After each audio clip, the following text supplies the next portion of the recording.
Hello friends, my name is Eva and I'm gonna show you step by step how to enter and exit in a safe and mindful way the supported handstand, Salamba Sirsasana. Please make sure that you warm up yourself enough before you try to give it a go. And you can even use a wall just behind you to give you a sense of support and to overcome your fear of falling, or you might even ask for someone to give you a hand and try to help you to come in the full pose all the way upside down. So let's come on our mat in a nice tabletop position and drop the elbows down to find the space between the two hands. Grab opposite hand with opposite elbow. Keep the elbows glued to your mat and open only the hands towards the center of the mat. Interlace the finger and bring the pinky finger inside and create this, let's say, cave with your palms. So on the mat over here, you're gonna put the crown of your head, and when I'm saying the crown of the head is exactly this part, not behind, not in front. And on the inside of the palms, you're gonna hook the back of your head, so it's gonna look something this, but on the mat. So once more, find the space between the two hands. Little secret: pinky toe, pinky finger inside, top of the ground down, back of the hand is hooked to the palms. Tuck the toes and come to a nice down facing dog with your forearms. From here, start walking the down facing dog, bringing the legs as much close to the chest as you can. So you can see that while I'm walking the legs, the hips are going up, and we really want to move the hips to be aligned with the shoulders to find the balance. So from here you can start coming on the toes and rocking yourself up and down, realizing the body weight that is going to come to the forearms.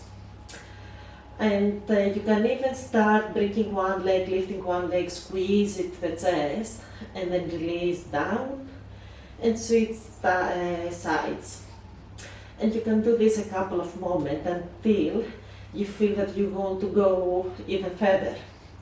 Please make sure that you're not putting any pressure on the neck, and you're gonna hold the body weight on the forearms.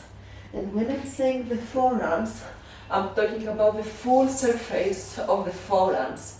So the head is down, but it's down just to give a sense of stability and balance. We're not putting any body weight, we're not transferring any body weight to the head.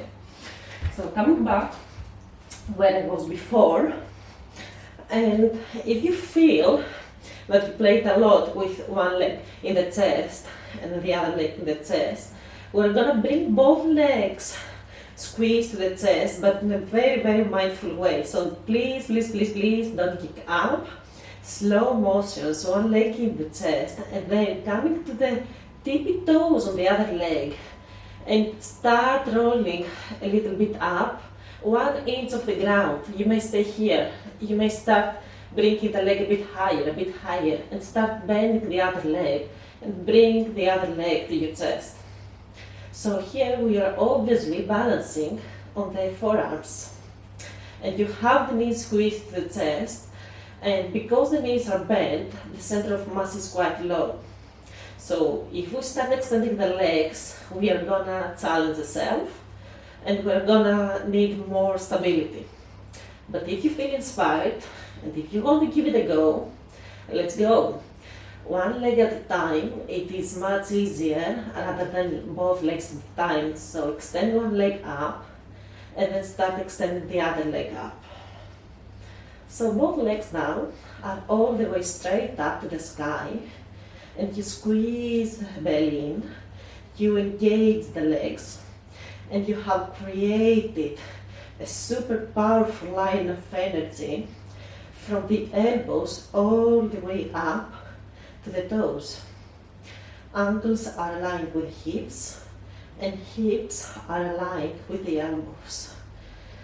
And you keep breathing, and you keep balancing upside down, making sure that the body weight is transferred on the forearms. And you might even want to stay here, or you might want to give it a little play. So if you're on the second team, let's start bending, bringing the legs, lowering the legs towards the ground. At the same time, you send the hips towards the back, and you bring the legs parallel to the ground. A lot of strength on the core and stability. And you have created a nice L shape with your body.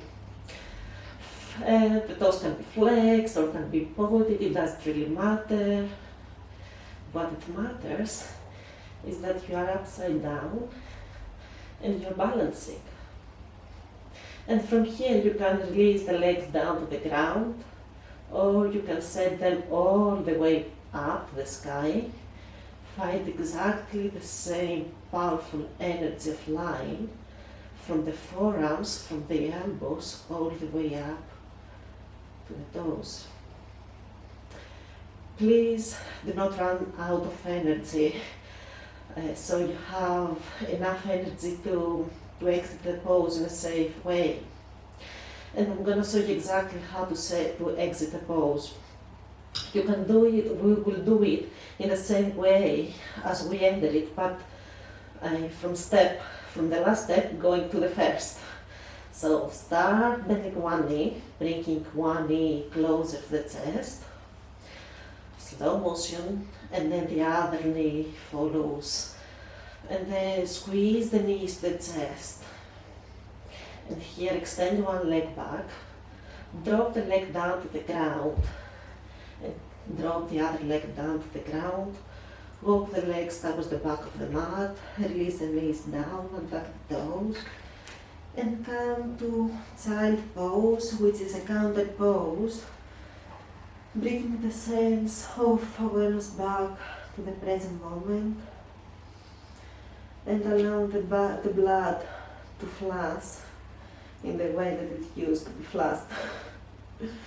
Take a few moments here to come back to yourself, to honor your body, to honor the time that you took out of your busy schedule to give a go something new, something that may be challenging to you.